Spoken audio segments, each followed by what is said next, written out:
A história do profeta Jonas, o profeta que foi engolido por um peixe grande na Bíblia.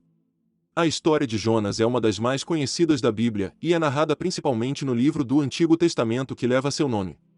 Muitas pessoas só sabem quem era Jonas em relação ao relato de que ele foi engolido por um grande peixe enquanto fugia da ordem do Senhor.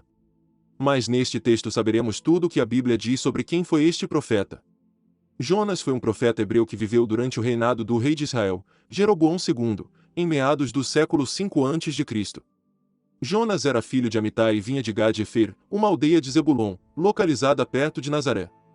Ele é o quinto dos 12 profetas menores. O nome Jonas significa pomba. Algo interessante com o nome Jonas ocorre no Novo Testamento quando comparamos passagens dos evangelhos de Mateus e João. No evangelho de Mateus, Jesus chama Pedro Bar Jonas, que em aramaico seria filho de Jonas. No entanto, no evangelho de João, o pai de Simão Pedro se chama João, embora, em alguns manuscritos também apareçam passagens como Jonas. Diante disso, não se sabe exatamente se os nomes Jonas e João são dois nomes diferentes do pai de Pedro, algo que era comum na época, ou se representam duas formas gregas do mesmo nome hebraico.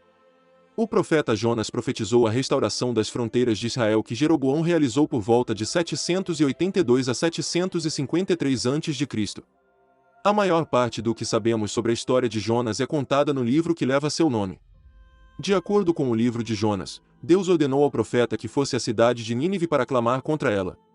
Desobedecendo a ordem de Deus, o profeta Jonas foi a Jope e embarcou em um navio com destino a Tarsis, a oeste de Israel, que talvez fosse a Córcega ou parte da Espanha, enquanto Nínive, o destino para o qual Deus o havia enviado, ficava no extremo oeste. No meio da navegação, Deus enviou uma grande tempestade que castigou o barco em que o profeta Jonas viajava.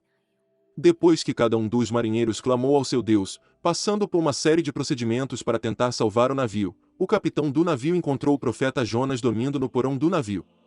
O capitão então ordenou que Jonas invocasse seu Deus na tentativa de libertá-los. Os marinheiros decidiram lançar sortes e a sorte caiu sobre o profeta Jonas, que foi considerado o culpado. Questionado pela tripulação daquele navio, Jonas ordenou que fosse jogado ao mar para acalmar a tempestade. No início, os homens ainda tentaram resistir à ideia do profeta Jonas, mas quando perceberam que não haveria saída, eles jogaram Jonas no mar, e a tempestade finalmente parou.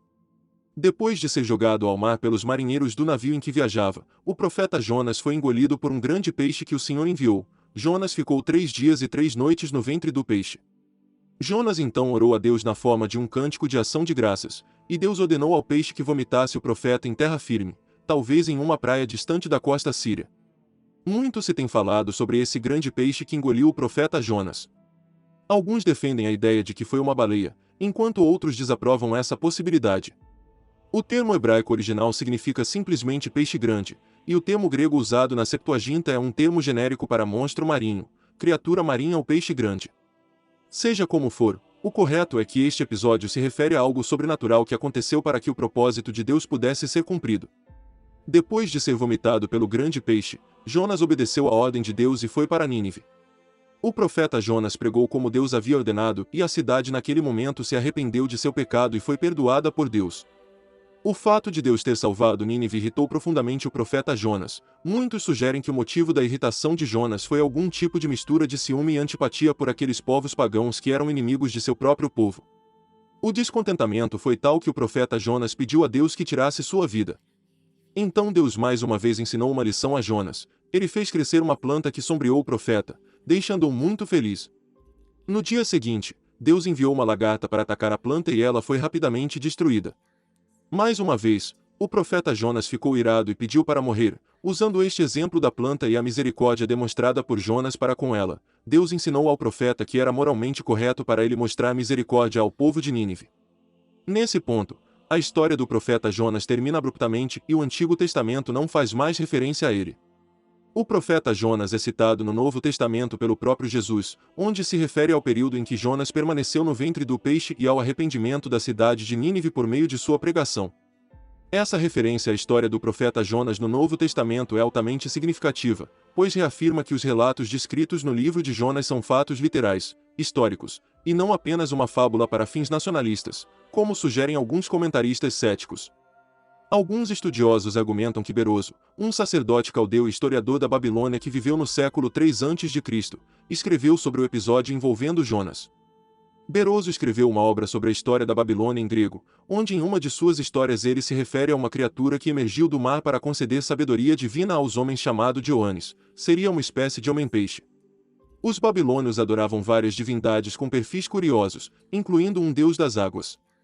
Mas o que se destaca nessa história é o fato de o nome Oanes ser muito parecido com o nome Jonas. Portanto, alguns acreditam que existe a possibilidade de que a descrição de Beroso tenha algo a ver com a história de Jonas, já que a fama de um evento tão milagroso poderia facilmente ter se espalhado entre muitos povos e até dado origem a algumas lendas. O problema com essa sugestão parece ser cronológico, pois para alguns o mito de Oanes remonta a 4000 a.C., e a história do profeta Jonas se passa em um período muito mais recente.